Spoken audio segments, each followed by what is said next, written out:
Assalamualaikum warahmatullahi wabarakatuh. Perkenalkan, nama saya Andrel Farisi dengan NIM 4312001030. Di sini saya ingin mempresentasikan hasil PowerPoint saya guna memenuhi tugas besar 2 Bahasa Indonesia. Di sini saya mengambil topik yaitu bahasa Indonesia diminati dan dipelajari oleh bangsa-bangsa dunia. Pertama, latar belakang. Indonesia adalah negara kepulauan yang besar. Terdapat sekitar 17.504 pulau besar maupun kecil.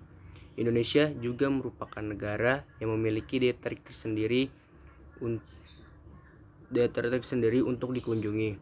Tak heran, banyak orang asing dari berbagai negara yang datang ke Indonesia, baik untuk melanjutkan studi, bekerja, ataupun hanya sekedar berwisata. Hal ini membuat bahasa Indonesia dianggap penting dan sangat berguna bagi orang luar. Bahasa Indonesia mengalami perkembangan yang pesat, tidak hanya di Indonesia, tetapi juga sampai mancanegara. Terbukti, banyaknya penutur asing yang berminat mempelajari bahasa Indonesia dan mereka menganggap bahwa bahasa Indonesia adalah bahasa yang mudah untuk dipahami dan dimengerti. Nah, pengertian bahasa. Bahasa memiliki peran penting dalam kehidupan manusia karena ia menjadi alat komunikasi yang utama. Sebagai alat komunikasi, bahasa meliputi kata, kumpulan kata, klausa, dan kalimat yang diungkapkan secara lisan maupun tulisan. Pengertian bahasa itu sendiri adalah sistem komunikasi manusia yang dinyatakan melalui susunan suara atau ungkapan tulis yang terstruktur untuk membentuk satuan yang lebih besar, seperti morfem, kata, dan kalimat. Sedangkan dalam perspektif linguistik sistemik fungsional atau LST, bahasa adalah bentuk semiotika sosial yang sedang melakukan pekerjaan dalam suatu konteks situasi dan konteks kultural yang digunakan baik secara lisan maupun secara tulis. Nah, di sini saya di sini juga ada pengertian bahasa dari para ilmuwan. Salah satunya itu yang saya ambil adalah pengertian menurut Bollinger. Pengertian bahasa menurut Bollinger adalah bahasa adalah sistem fonem yang terbentuk sebab perbedaan bunyi, sintaksis, serta sistem morfem guna dapat mengungkapkan arti yang terdapat hubungannya dengan dunia luar. Dunia luar yang dimaksud adalah kenyataan. Bahasa juga memiliki beberapa faktor penghambat. Faktor penghambat bahasa yaitu dari bahasa Indonesia adalah 1. Rendahnya SDM. Menyebabkan sulitnya mengembangkan bahasa Indonesia karena kurangnya tenaga pelajar. Penghambat dari rendahnya SDM ini salah satu contohnya adalah kurangnya tenaga pelajar.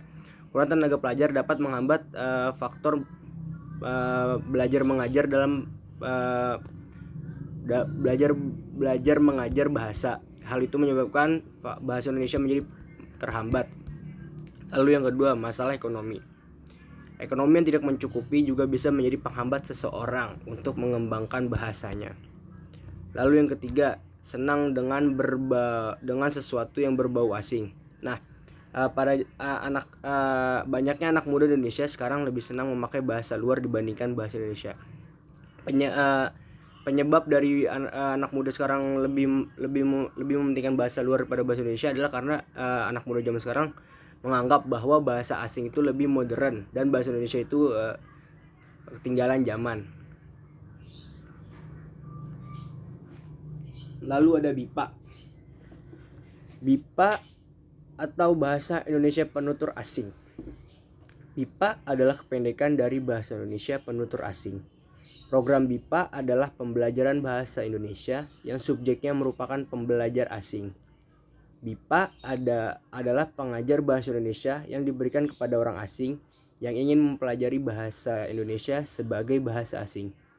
Pembelajaran BIPA dikelompokkan ke dalam 3 tingkatan, yaitu pertama novice, yang kedua menengah atau intermediate, dan yang ketiga mahir atau advanced.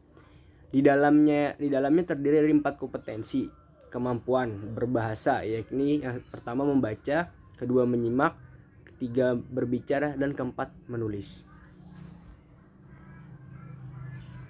Nah, BIPA juga memiliki visi dan misi.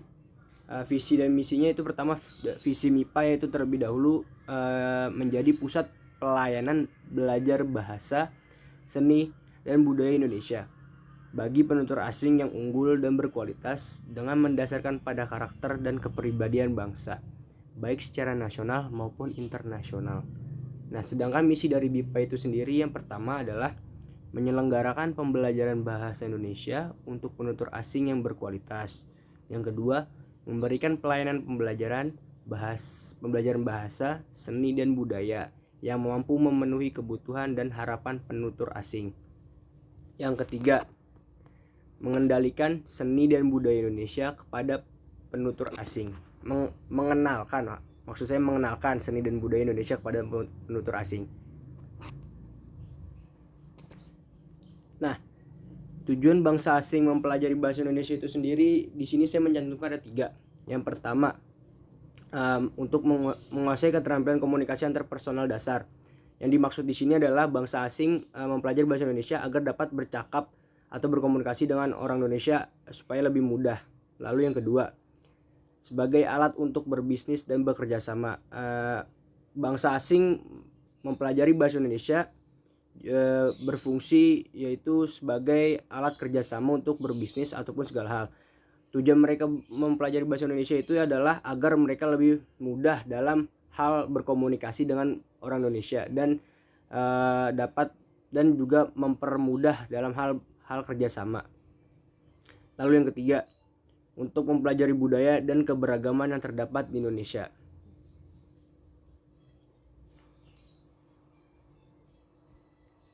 Nah, kesimpulan dari presentasi ini adalah bahasa merupakan sebuah alat untuk berkomunikasi dengan orang lain. Bahasa juga sangat penting bagi perkembangan suatu negara.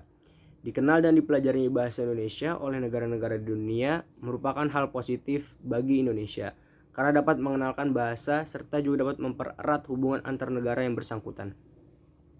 Saran saya adalah agar meningkatkan bahasa Indonesia dan memberikan pembelajaran baik lewat video maupun secara daring pada saat pandemi seperti ini, serta memuat lebih banyak gagasan dengan disertai teori-teori yang relevan melalui program BIPA dan dijadikan pertimbangan untuk membawa program BIPA menjadi lebih baik lagi.